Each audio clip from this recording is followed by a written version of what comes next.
At 5:47 a.m., the ground didn't just shake, it roared. 450 motorcycles surrounded Marlene's tiny trailer, trapping her inside. She thought it was the end, but she had no idea that her $67 mistake from 3 days ago was about to change her life forever. Before we reveal what happened, hit that like button, subscribe, and comment below with the city or country you're watching from right now. Now let's go back to where it all began. The ground shook at 5:47 on a Saturday morning in October. Not an earthquake, something else, something that would change everything. But that comes later. This story begins 3 days earlier in the dark when Marlene Hutchins woke at 4:30 in the morning, like she always did, in a trailer that leaked when it rained and baked like an oven in the Arizona summer. She was 54 years old. She had worked as a waitress for 17 years, and she had $43 to her name. She knew because she counted it every morning. The ritual never changed. Marlene sat on the edge of her bed in the darkness, the springs creaking beneath her weight, and reached under the mattress for the coffee can. Red and white, Folgers, the metal cool against her fingers. She pried off the plastic lid and counted the bills inside by touch alone. 1 5, 2 10s, 3 5s, 8 1s, $43. The same as yesterday. She counted again just to be sure. Her hands moved slowly, deliberately, the way hands move when they've counted the same money too many times. When every dollar means the difference between eating and not eating, between lights on and lights off, between a roof and the street. $43. It wasn't enough. It was never enough. Marlene replaced the lid and slid the can back under the mattress. She stood to her knees, protesting, and walked to the window. Outside, the desert stretched away into nothing. Sagebrush and Parnin and Scarpon. No lights except the distant glow of Tucson, 30 miles south. No sound except the wind rattling the aluminum siding. She'd lived here for 6 years, ever since Robert died. Robert, her husband, the man who'd promised her a better life and then left her with $22,000 in medical debt and a 16-year-old son who still believed the world was good. The thought of Dylan made her chest tighten. He was asleep on the couch in the living room. Not because he wanted to be, because his bedroom had a hole in the roof, and when it rained, water poured through and soaked everything. She'd patched it 3 times with duct tape and plastic sheeting, but the Arizona monsoons always found a way through. So Dylan slept on the couch, folded into himself, his long legs hanging over the armrest, and he never complained. Not once. Marlene watched him through the doorway. 17 in 3 months, almost a man. He had Robert's jaw and her eyes and a smile that could break your heart if you let it. She'd tried so hard to give him something better than this, tried to save enough for trade school, electrician training, something real, something with a future. She'd saved $940. She needed $1,850. She was $910 short, and this morning she had $43 to her name and 2 days before the electric company shut off the power. Marlene turned away from the window and walked to the kitchen. The floor was cold linoleum, cracked in places, peeling at the edges. She filled the coffee pot with water from the tap and spooned grounds into the filter. 3 scoops, not 4. Coffee was expensive. While it brewed, she opened the refrigerator. The light inside was dim, the bulb dying.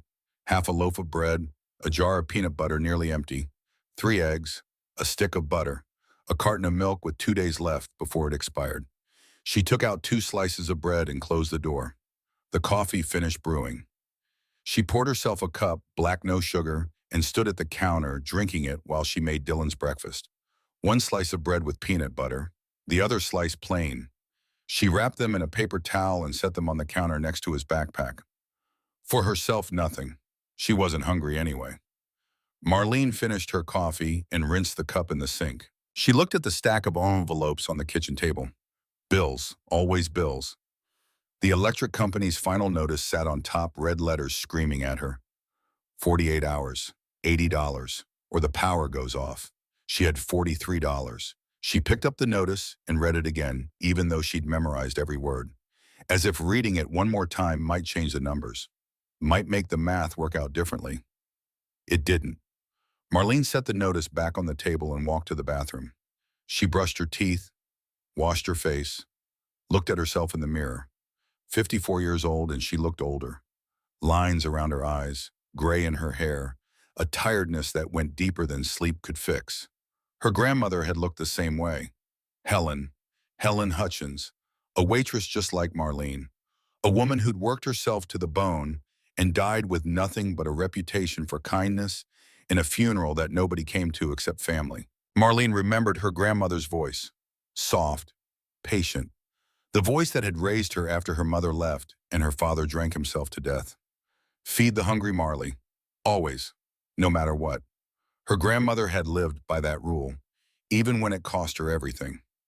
Marlene remembered being 12 years old sitting in her grandmother's kitchen, watching an old man in ragged clothes eat soup at the table, a drifter, a nobody, and her grandmother had given him the last of the food in the house, $20 from her purse, a blanket for the road. Marlene's father had been furious. They'd gone to bed hungry that night, and the next and the next. "We're starving because you're too generous," he'd shouted. Her grandmother had just smiled. Dignity costs nothing, she'd said, but it means everything.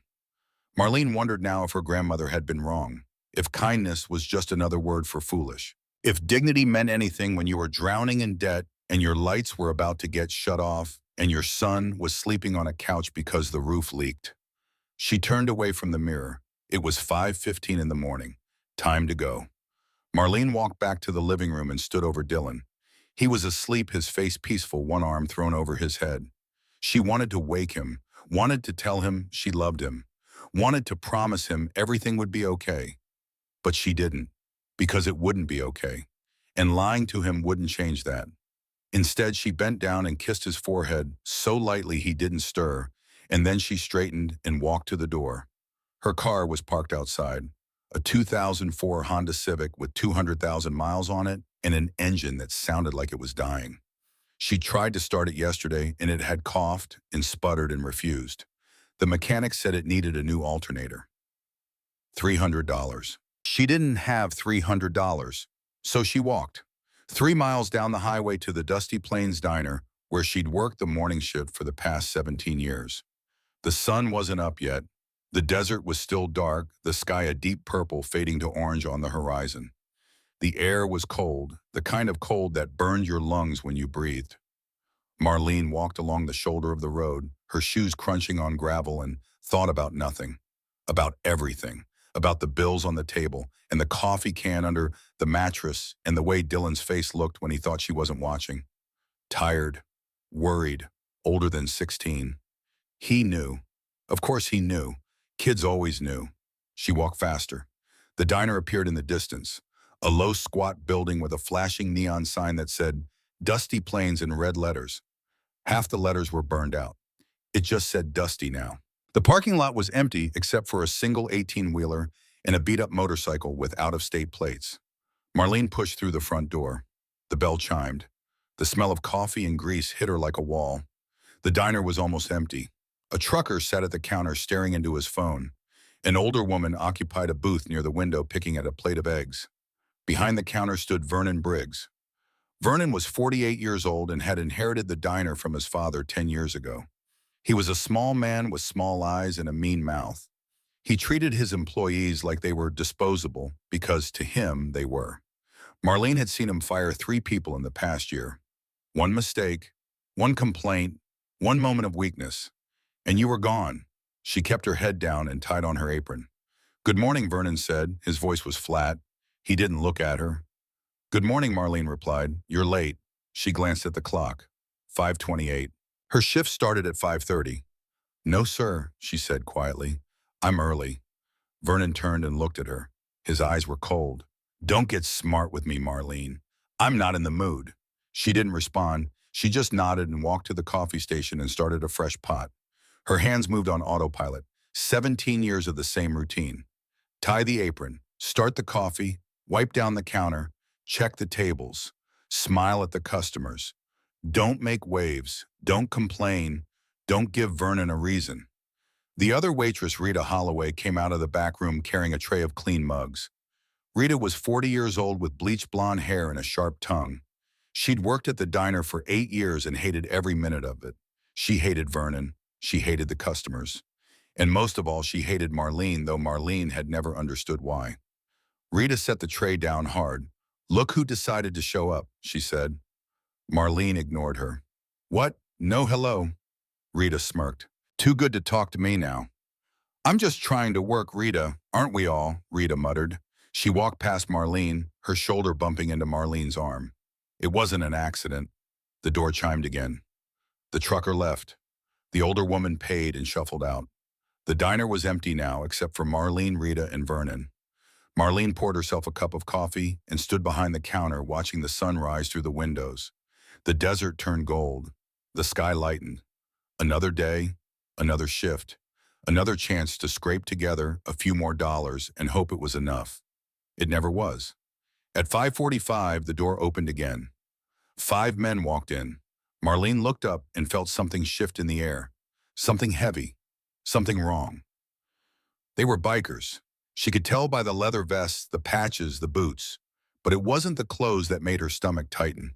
It was their faces. Exhausted. Hollowed out. Eyes red from crying or lack of sleep or both. Shoulders slumped under the weight of something too big to carry. Grief.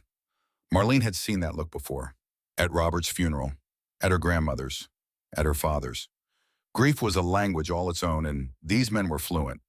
The other 2 customers, a young couple who just sat down, took one look at the bikers and stood up. They left money on the table and hurried out the door. The bell chimed. Silence. Rita disappeared into the back room without a word. Marlene stood alone behind the counter. The 5 men walked slowly to the corner booth, the one with the duct-tape seat and the wobbly table. They sat down heavily like men who'd been riding too long. None of them spoke. None of them looked at each other. Marlene took a breath and walked over. The oldest one looked up at her. He was maybe 60 with a gray beard and a scar across his knuckles. His eyes were bloodshot. His voice when he spoke was rough but not unkind. We need food, he said. All of it. Whatever you got. Marlene pulled out her order pad. What can I get you? Eggs, he said. Bacon, pancakes, burgers, fries, coffee, orange juice. Just keep it coming. She wrote it down. For all of you? He nodded. She looked at the other 4 men. One was maybe 45, broad-shouldered, with grease-stained hands. He kept touching a patch on his vest, a name stitched in gold thread. Dutch. Another was young, 25 maybe. His eyes were swollen and red. He'd been crying recently, maybe still was. The 3rd man was in his 50s, thin, hollow-faced. He stared at the wall like he couldn't see anything else. The last one was maybe 38, the scruffiest of the group. His jacket was torn. His boots were falling apart. He looked like he hadn't eaten in days. Marlene finished writing. I'll get this started, she said. Thank you, ma'am, the older man said. His voice cracked on the last word. She walked back to the counter and clipped the order to the wheel. Vernon was in the kitchen, leaning against the prep station, arms crossed. 5 bikers, Marlene said. Big order. Vernon looked through the window at the booth. His jaw tightened. You better not screw this up, he said. I won't. And don't get soft on them, Marlene. I'm watching. She didn't respond. She just started the coffee and began pulling plates. The food came up fast. Eggs, scrambled bacon, crispy pancakes stacked high. She loaded everything onto trays and carried it out. The 5 men didn't look up when she set the plates down. They just started eating. Not like hungry men, like desperate ones. Marlene refilled their coffee 3 times. She brought more orange juice, more toast. They ate in silence. No phones, no laughter, just forks scraping plates and the low hum of exhaustion. She caught fragments of conversation. 500 miles, buried him yesterday, 40 years in the club. Dutch would have wanted this. She didn't ask questions. She just kept the coffee coming. When they finished, she cleared the plates and brought the check. $67.38. The older man looked at it for a long time. His jaw tightened. He glanced at the others. They avoided his eyes. Then he looked up at Marlene. Ma'am, he said, I'm going to be straight with you. His voice cracked again. We don't have it. Marlene blinked. I'm sorry. We spent everything we had burying our brother, he said. We rode through the night. We're 500 miles from home. We got nothing left. The table went silent. The young one put his face in his hands. The man in his 50s stared at the wall. The scruffy one looked like he might cry. The older man pulled out his wallet. He opened it. Inside were three crumpled $1 bills and a photograph of a man in a leather vest. The same man whose name was stitched on the patch. Dutch. This is all we got, he said quietly. $3. Marlene felt her stomach drop. She thought about these bills on her kitchen table, the electric company's final notice, the $43 under her mattress, the $910 she still needed for Dylan's trade school. She thought about Vernon watching from the kitchen, about Rita smirking in the back room, about the last time she'd been short on a bill and Vernon had docked her pay and told her maybe she'd learn. She did the math in her head. $67 was 2 days of groceries. It was the late fee on her rent. It was the difference between the lights staying on and sitting in the dark with Dylan pretending everything was fine. She looked at the 5 men, exhausted, grieving, hungry. She thought about Robert's funeral, how strangers had brought food, how the church ladies had filled her freezer and told her not to worry about paying them back, how kindness had kept her alive when nothing else could. She thought about her grandmother's voice. Feed the hungry Marley. Always. No matter what. Dignity costs nothing. But it means everything. Marlene looked at the check in her hand. Then she tore it in half. The sound was loud in the quiet diner. She folded the 2 pieces and slipped them into her apron pocket. You buried family, she said quietly. Nobody leaves here hungry. The 5 men stared at her. The older man's eyes filled with tears. Ma'am, he started to say. She shook her head. Just go. Be safe. One of the men stood. He pulled out his wallet. He had 3 crumpled dollar bills. He tried to hand them to her. She refused. Keep it, she said. You'll need gas. They stood slowly. One by one, they shook her hand. The young one hugged her. His voice broke when he spoke. Thank you, he whispered. You have no idea what this means. Marlene watched them walk to the door, watched them climb onto their motorcycles, watched them disappear into the gray morning light. She stood in the doorway until the sound of their engines faded completely. Then she turned around. Vernon was standing behind the counter. His face was red. His voice was loud enough for everyone to hear. What the hell was that? Marlene didn't answer. You just gave away $67, Vernon said.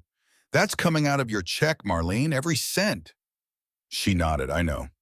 He walked away muttering under his breath. Rita came out of the back room. She looked at Marlene like she'd lost her mind. You're an idiot, Rita said. You know that? Those guys probably have more money than you. They just didn't want to pay. Marlene didn't respond. She cleared the table, wiped it down, threw away the torn check. She worked the rest of her shift in silence. When she clocked out at 2 in the afternoon, Vernon handed her a note, handwritten. Dock $67 from your next check. Maybe you'll think twice next time. She folded the note and put it in her pocket. She walked home. 3 miles. The sun was high and hot, and the desert stretched away forever. Dylan was doing homework at the kitchen table when she walked in. He looked up. You okay, Mom? She smiled. Always, baby. That night, Marlene couldn't sleep. She lay in bed staring at the water stain on the ceiling, listening to the wind rattle the siding. She thought about the 5 men, about the look in their eyes, about the way the young one had hugged her. She thought about Vernon, about the $67, about the bills on the table and the $43 under the mattress. She thought about her grandmother. Was Grandma wrong? Did kindness kill her in the end? Marlene closed her eyes. For the first time in 6 years, she prayed. Not for money, just for strength, just for one more day. She didn't know it yet, but 3 days from now, at 5:47 in the morning, the ground would shake. 450 motorcycles would surround her trailer. And her $67 mistake would buy her something she never saw coming. But that was still 3 days away. Tonight, she just needed to survive until morning. Wednesday came like every other day, gray and cold and unforgiving. Marlene woke at 4:30, counted the money in the coffee can, $43, still, made Dylan's breakfast. 1 slice of bread with peanut butter, 1 slice plain, drank her coffee black, walked 3 miles to the diner. The routine never changed, only the desperation deepened.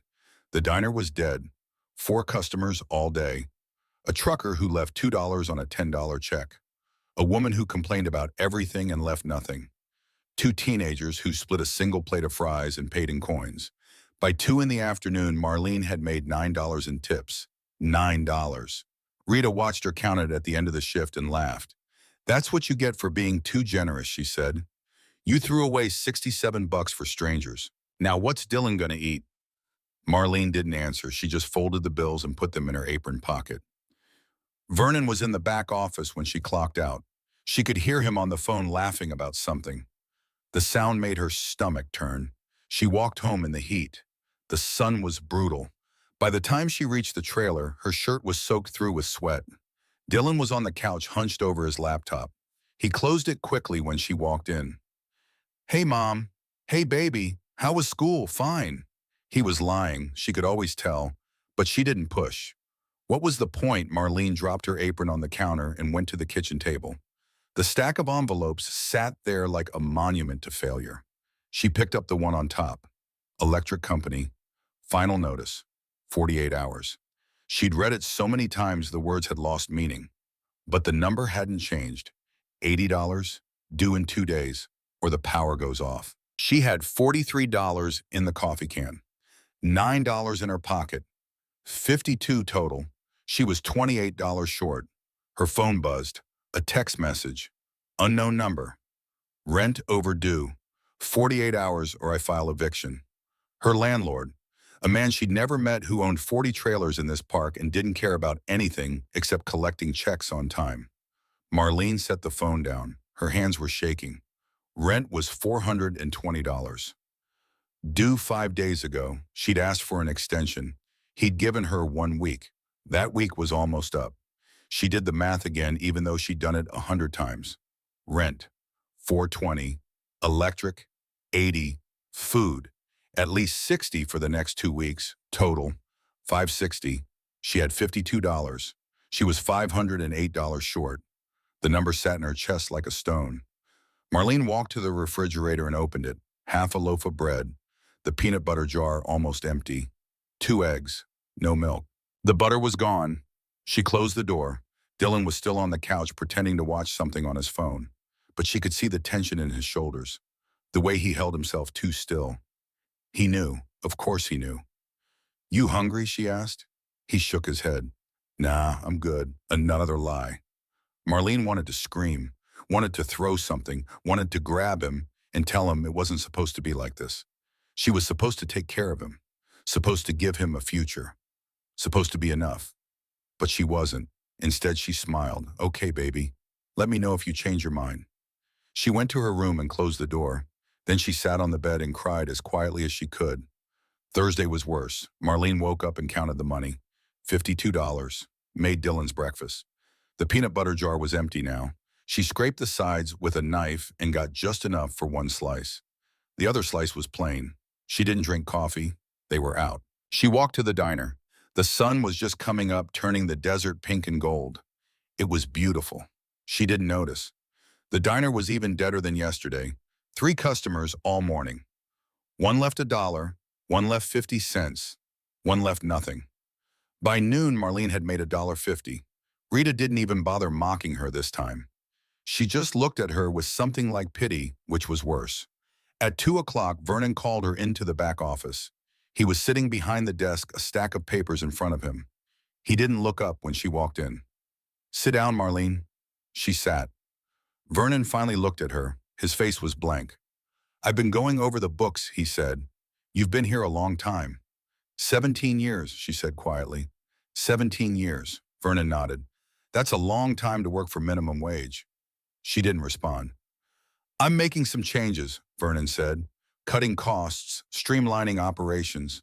You understand? Her heart started to pound. Are you firing me? Vernon smiled. It wasn't a kind smile, not yet. But one more mistake, Marlene, and you're done. You understand me? She nodded. Good. He picked up an envelope and handed it to her. Here's your check. Don't spend it all in one place. She took it. Her hands were shaking again. She walked out of the office and straight to the bathroom. Locked the door, opened the envelope. Her paycheck. 2 weeks of work, minus $67.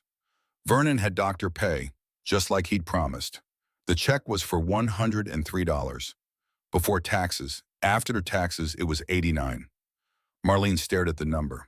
$89. She had 52 in her pocket and the coffee can. That made 141 total. She was still $419 short. She leaned against the sink and closed her eyes. When she opened them, she looked at herself in the mirror. 54 years old and falling apart. Gray hair, tired eyes. A woman who'd worked her whole life and had nothing to show for it. Her grandmother's voice whispered in her head, "Dignity costs nothing." Marlene almost laughed. Almost. She folded the check and put it in her pocket. Then she went back to work. At the end of her shift, she walked to the grocery store and cashed the check. $89. The cashier counted it out. 4 20s, a 5, and 4 1s. Marlene bought a bag of rice, a bag of beans, a box of pasta, a jar of the cheapest peanut butter they had.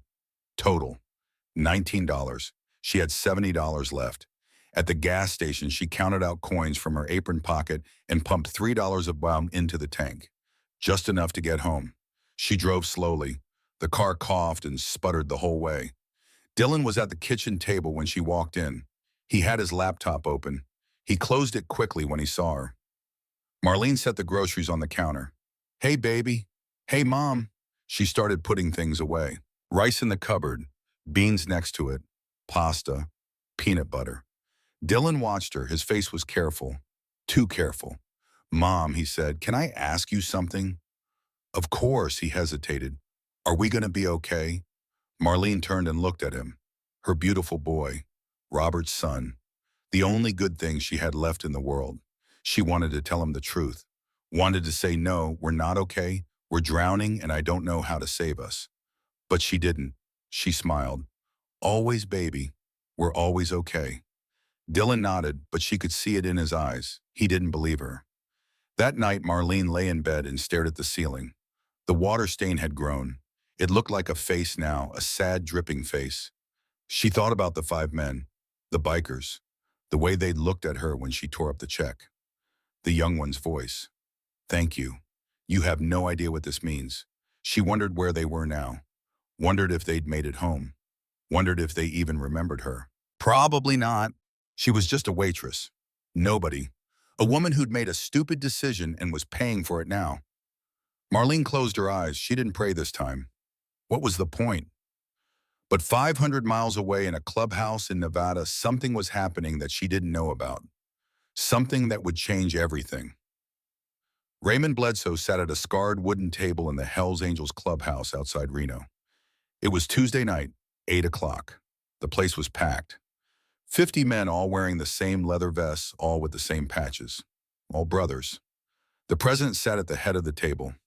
Leonard Maddox. Everyone called him Preacher. He was 62 years old with gray hair and hands scarred from 30 years of fighting and fixing motorcycles and living hard. He'd served in the Gulf War, came back with shrapnel in his leg and nightmares that never went away.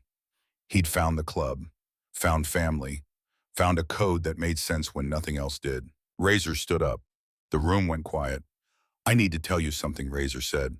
His voice was rough. He'd been crying on and off for 2 days, ever since they'd buried Dutch. Dutch Carver. 40 years in the club. A legend. A man who'd saved 12 people from a warehouse fire in 2003. A man who'd pulled brothers out of bar fights, in jail cells, and addiction. A man who'd been family to everyone in this room. They'd buried him yesterday, and it had taken everything they had. "We were broke," Razor said. He looked around the room. "All of us, we spent every dime on the funeral, on getting Dutch home, on doing right by him."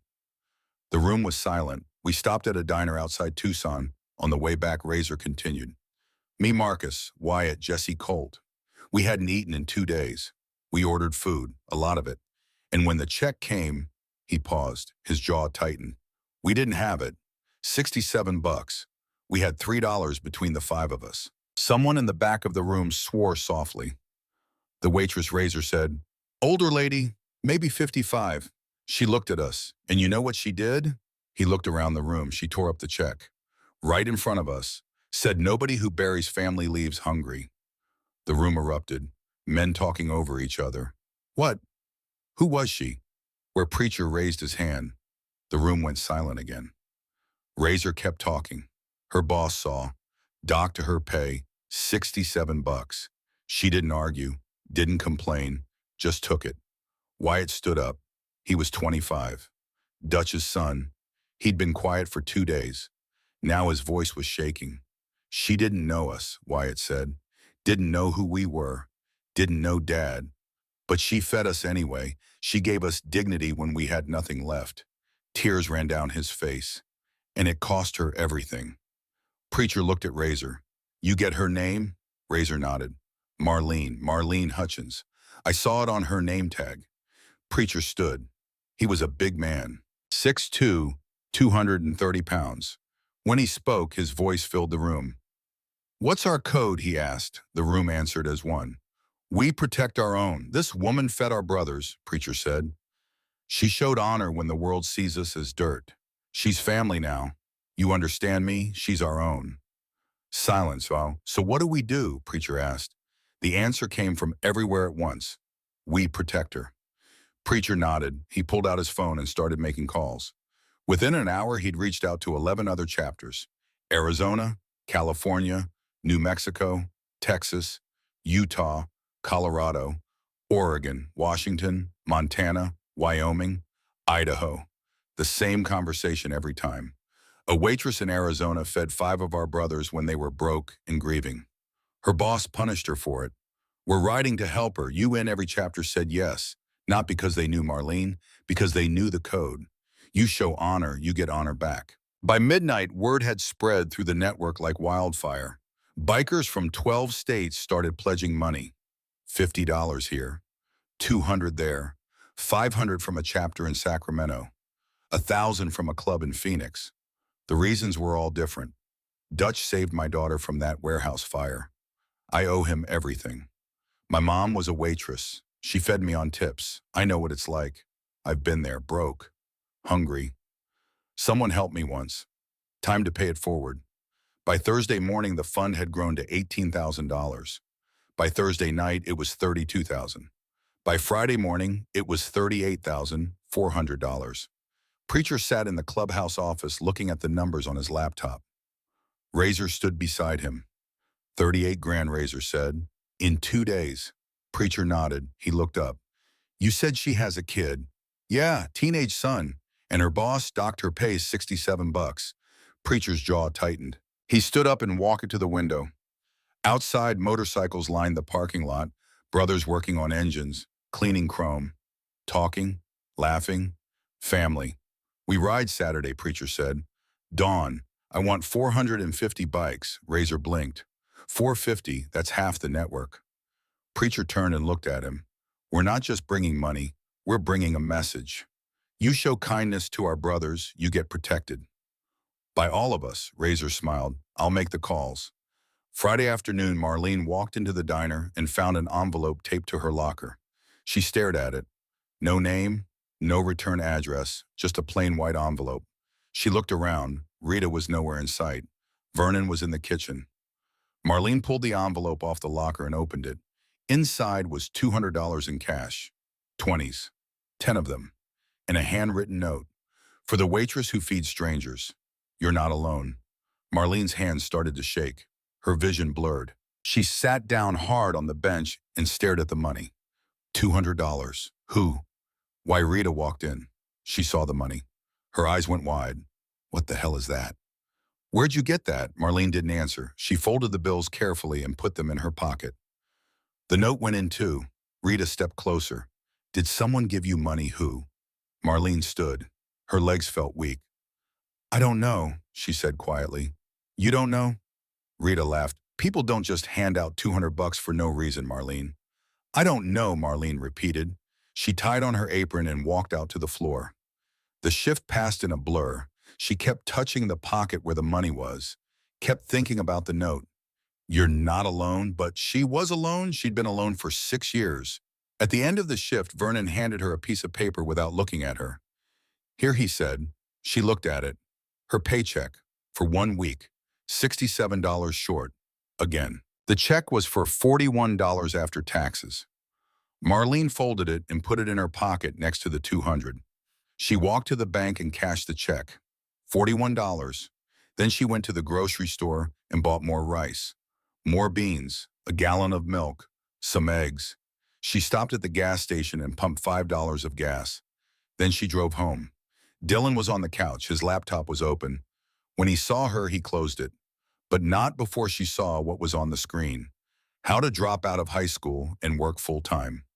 Marlene's heart stopped. She set the groceries on the counter and walked over to him. She sat down next to him on the couch. "Dylan," she said softly, "what were you looking at?" He wouldn't meet her eyes. "Nothing. Baby, please." He looked at her. His eyes were wet. "I can get a job, Mom. I can help. You don't have to do this alone." Marlene felt something break inside her chest. "No," she said. "No, baby, you're not dropping out. We need the money." "No," she grabbed his hand. "You're going to finish school. You're going to trade school. You're going to be an electrician. You're going to have a life. What about you?" Dylan's voice cracked. "What kind of life do you have?" Marlene couldn't answer. She just pulled him close and held him while he cried. That night, she used the $200 to pay the electric bill, $80. Then she bought Dylan new shoes. His old ones had holes in the soles. $35. She put $20 in the coffee can. That left $65 for food. She sat at the kitchen table and did the math one more time. Rent. Still owed $420. She had $106 total now. The $65 from today, the $41 from her check earlier in the week. She was still $314 short, and she had 48 hours. Marlene put her head in her hands. For the first time in her life, she thought about giving up, about walking away, about taking Dylan and leaving in the middle of the night and just disappearing. But where would they go? And how she didn't have enough gas to make it out of Arizona. She looked at the letter she'd started writing earlier, the one she'd hidden under a stack of bills. To Dylan, it said at the top, "If something happens to me, baby, I need you to know. You are the best thing I ever did. You are good and kind and strong. Never let this world make you hard. Never regret kindness. It's the only thing that matters. I love you. Always. Mom." She folded the letter and put it back under the bills. Then she went to bed. Friday night, 11 o'clock. Marlene lay in the dark staring at the ceiling. The water stain looked like it was dripping, moving, alive. She thought about her grandmother, about Robert, about every choice she'd made that had led her to this moment. She thought about the 5 men, the bikers, the check she'd torn up. Had it been worth it? $67 that could have kept the lights on, could have bought food, could have given Dylan something. She didn't know anymore. She just knew she was tired. So tired. Marlene closed her eyes and tried to pray, but the words wouldn't come. So she just lay there in the dark and waited for morning. 500 miles away, 450 motorcycles were staging at 3 different locations around Tucson. Brothers checking engines, loading tools, counting cash, synchronizing watches. Preacher stood in the center of it all, looking at a map spread across the hood of a truck. "We move at 5:30, he said. "Converge at 6, surround the trailer. Show her what respect looks like." A lieutenant stepped forward. "What if she refuses?" "Then we leave it on her doorstep and ride away," Preacher said. "But we show up. We show her she's not alone." The lieutenant nodded. Preacher looked around at the sea of leather and chrome. 450 men. 450 bikes, $38,400. Tools, supplies, carpenters, mechanics, electricians, an army. All for a woman who'd torn up a $67 check. "Let's ride," Preacher said. The engine started. The sound was thunder. And 500 miles away, Marlene Hutchins had no idea what was coming. She lay in the dark alone, thinking she'd lost everything. But in 3 hours, the ground would start to shake, and her life would never be the same. Saturday morning, 3 o'clock. Marlene was still awake. She'd been lying in bed for 4 hours, staring at the water stain on the ceiling, listening to the wind push against the trailer. The sound was lonely. Everything was lonely. Her mind wouldn't stop running the numbers, over and over, like a broken machine that couldn't shut off. Rent, $420. She had 106, 314 short. The landlord would file eviction papers on Monday. 48 hours from now, they'd have 30 days to leave, maybe less. Where would they go? She had a cousin in Flagstaff. They hadn't spoken in 8 years, not since the cousin had accused Marlene of being too proud to ask for help, too stubborn, too much like their grandmother. Maybe the cousin was right. Marlene turned onto her side. The mattress springs creaked. Through the thin wall, she could hear Dylan breathing in the living room, slow and steady, asleep on the couch. At least one of them could sleep. She thought about the letter under the bills, the one she'd written to him, just in case. Her throat tightened. What kind of mother couldn't even keep a roof over her son's head? What kind of mother gave away $67 she didn't have to 5 strangers she'd never see again? Marlene closed her eyes, tried to picture her grandmother's face. Helen, the woman who'd raised her, who'd taught her that feeding people mattered more than eating yourself. Was Grandma wrong? Did kindness mean anything when you were about to lose everything? Marlene didn't know anymore. She just knew she was tired. Bone tired, soul tired, the kind of tired sleep couldn't fix. At 3:30, she gave up trying. She got out of bed and walked to the kitchen, poured herself a glass of water, stood at the window and looked out at the desert. The moon was setting. The sky was still dark, but there was a faint glow on the eastern horizon. Dawn was coming. Another day. Another chance to fail. Marlene drank the water and set the glass in the sink. Then she went back to bed and lay there in the dark waiting for the sun. She didn't know that 500 miles away, 450 motorcycles were already on the road. She didn't know that at that exact moment, Preacher Maddox was leading a convoy of over 100 bikes down Interstate 40 heading east. She didn't know that 2 more convoys were coming from the south and west, all converging on Tucson. She didn't know that in 2 hours and 17 minutes, her entire life was about to change. She just lay there in the dark, alone, waiting for morning. At 5:47 in the morning, the ground started to shake. Marlene felt it first in her spine, a low vibration that traveled up through the mattress and into her bones. She opened her eyes, stared at the ceiling. The water stain was vibrating. She sat up. The whole trailer was shaking. Not like an earthquake, like something else. Something rhythmic, mechanical. A sound was building, low at first, then louder. A deep rumbling thunder that seemed to come from everywhere at once. Marlene got out of bed. Her heart was pounding. She walked to the window and pulled back the curtain. At first, she couldn't process what she was seeing. Lights, hundreds of them. Headlights cutting through the pre-dawn darkness. Moving, circling, and then she understood. Motorcycles, not 1 or 2, not 10 or 20, hundreds. They were coming from every direction, pouring into the trailer park like a flood. The sound of their engines was deafening. The ground shook so hard her teeth rattled. Marlene's hands went numb, her vision tunneled. What is this? What's happening? In the living room, Dylan bolted upright on the couch. Mom. His voice was high and panicked. Mom, what's going on? She couldn't answer. She was frozen at the window watching the headlights circle closer. Closer. Dylan ran to her side. He looked out the window and went pale. Oh my God, he whispered. Outside, people were coming out of their trailers, neighbors in bathrobes and pajamas standing in their yards staring. Someone was screaming. Someone else was on their phone, probably calling 911. The motorcycles kept coming, more and more and more. They formed a ring around the trailer park, then a second ring, then a third. The sound was apocalyptic.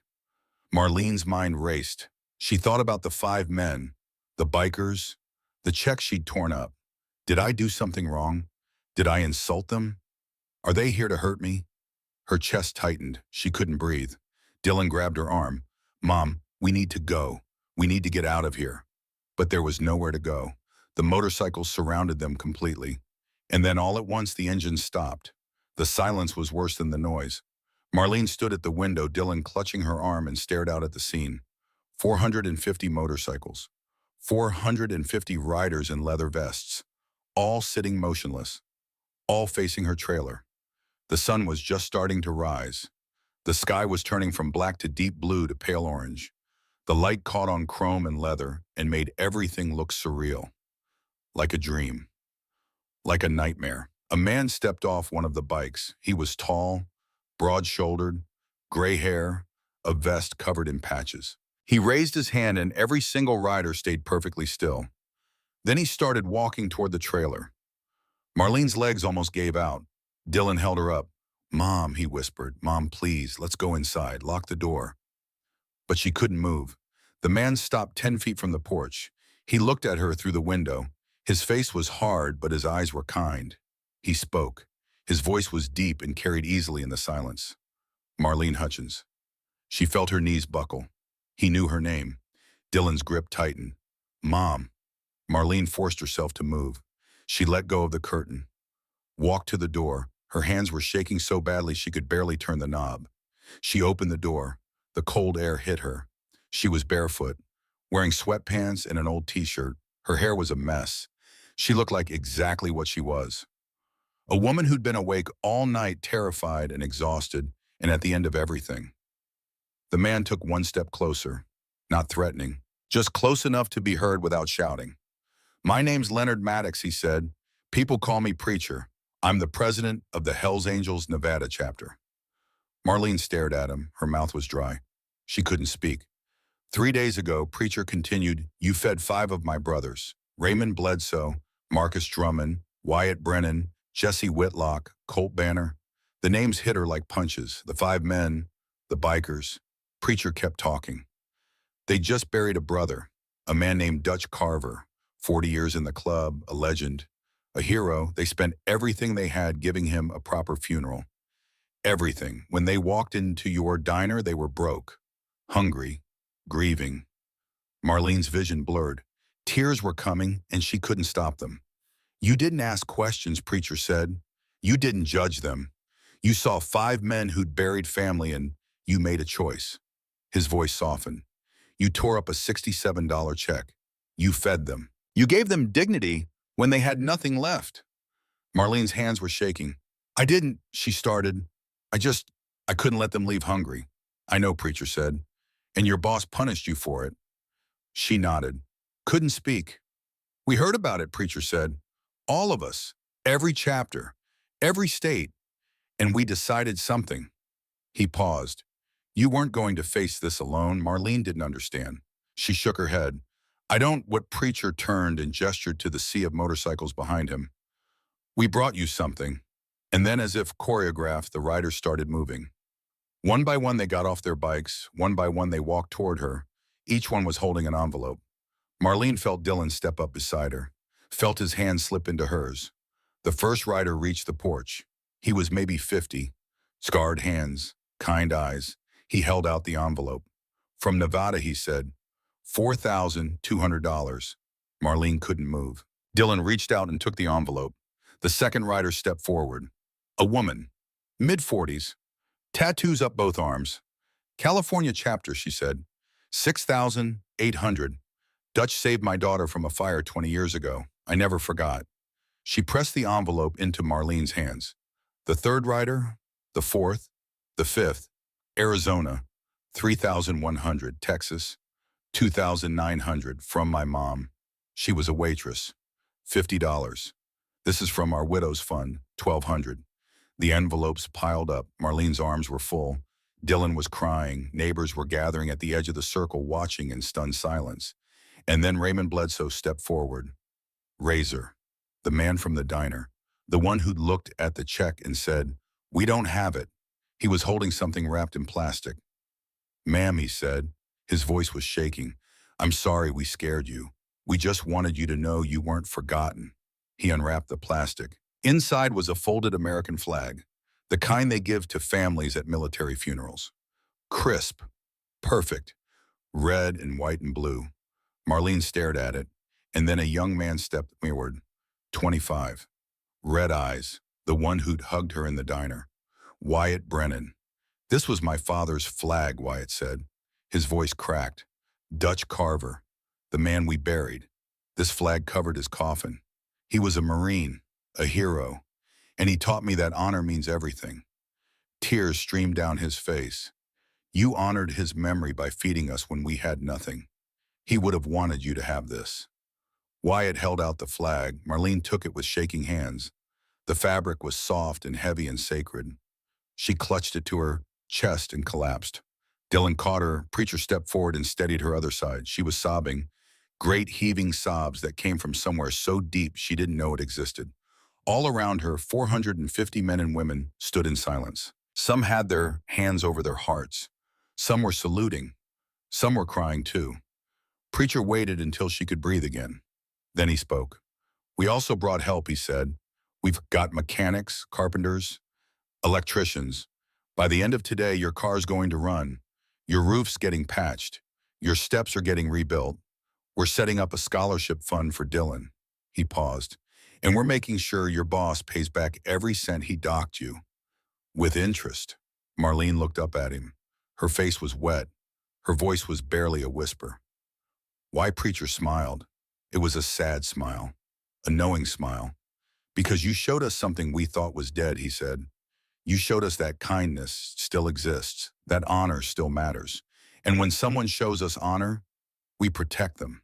He looked around at the 450 riders. All of us. And then the work began.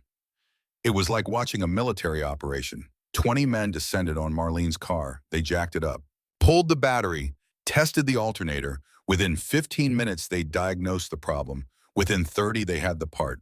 Within an hour, the engine was purring like new. 15 more climbed onto the roof. Tarps came out, hammers, nails, sealant. They moved with precision, stripping away the damaged sections, replacing rotted wood, sealing every crack. A crew rebuilt the front steps. Another rewired the trailer's electrical panel. Someone planted flowers in the front yard. Someone else set up a generator and strung lights. And in the middle of it all, a portable grill appeared. Bacon started sizzling, eggs, pancakes, coffee brewed in giant urns. The smell filled the air. Neighbors who'd been scared at first started coming closer, curious, cautious. One of the riders, a man in his 60s with a kind face, walked over to an elderly neighbor and handed her a plate of food. On the house, ma'am, he said. Within an hour, the whole trailer park was eating breakfast. Marlene stood on her porch holding Dutch's flag, watching it all unfold. Dylan was beside her, his arm around her shoulders. She couldn't process it, couldn't believe it. This wasn't real. It couldn't be real. But it was. At noon, Preacher walked back over to her. He was holding one more envelope. This one's from all of us, he said. Marlene opened it with shaking hands. Inside was a check. $38,400. Her vision went white. Her ears started ringing. She felt herself falling. Dylan and Preacher caught her before she hit the ground. When she came to, she was sitting on the porch steps. Someone had given her water. Dylan was kneeling in front of her, his face pale and terrified. Mom, are you okay? She looked at him, then at the check in her hand, then at Preacher standing a few feet away. I can't, she whispered. I can't take this. Preacher knelt down so he was at eye level. You already gave us what mattered, he said quietly. You gave us dignity when we had nothing. You honored Dutch's memory. You reminded us why we live by a code. He reached out and closed her hand around the check. This isn't charity, Marlene. This is respect. And you don't owe us a damn thing. Marlene's chest heaved. She was crying again. She couldn't stop. Around her, the work continued. Hammers, drills, laughter, the smell of coffee and bacon. By 2 in the afternoon, the transformation was complete. The trailer looked better than it had in years. The roof was sealed. The steps were solid. The car started on the first try. Flowers bloomed in the yard. The riders started packing up, loading tools, mounting bikes. Preacher shook Marlene's hand, then Dylan's. We ride through here every October, he said. We'll check in, make sure you're okay. Marlene nodded. She still couldn't speak. Preacher tipped his head and walked back to his bike. The engine roared to life. One by one, the other engines started. The sound built. Thunder again. But this time Marlene wasn't afraid. She stood in her yard, Dylan beside her, and watched as 450 motorcycles pulled out in formation. Slow, respectful, orderly.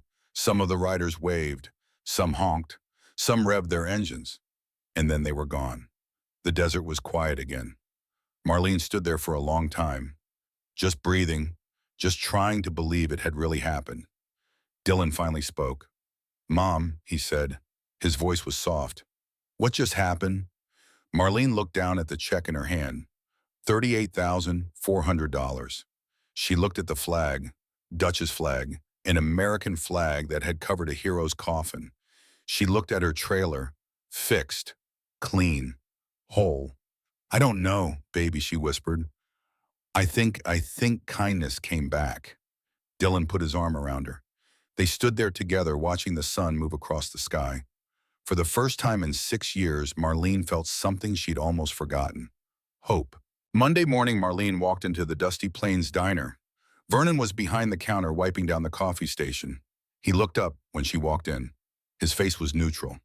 "You're late," he said. Marlene didn't respond. She walked straight to the counter. "We need to talk," Vernon said.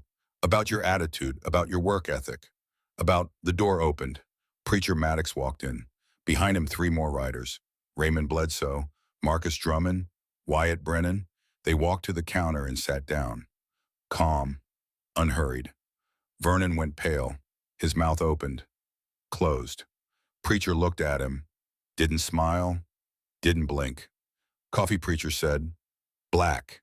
Vernon's hands shook as he poured. He set the cup down. Coffee sloshed over the rim. Preacher took a sip. Then he looked at Vernon again. "I believe you owe this woman $67, Preacher said. His voice was quiet, calm, plus 200 for emotional distress and humiliation. That's 267 total, Vernon stammered, at Marlene. His hands fumbled at His hands fumbled at the register. He pulled out bills, counted them twice. $267. He held them out to Marlene. His hand was shaking. "Marlene, quit," she said. Her voice was steady. "Quit," she said. Her voice was steady, strong. She untied her apron, folded it neatly, set it on the counter. Then she turned and walked out. The 4 riders stood, dropped cash on the counter for the coffee. Followed her. Outside, 450 motorcycles were waiting, parked in formation, engines idling. Preacher walked Marlene to her car. He opened the door for her. "You ever need anything," he said, "day or night, you call." He handed her a card. It had a phone number. All 450 at once. And as he walked to his bike, the engines roared.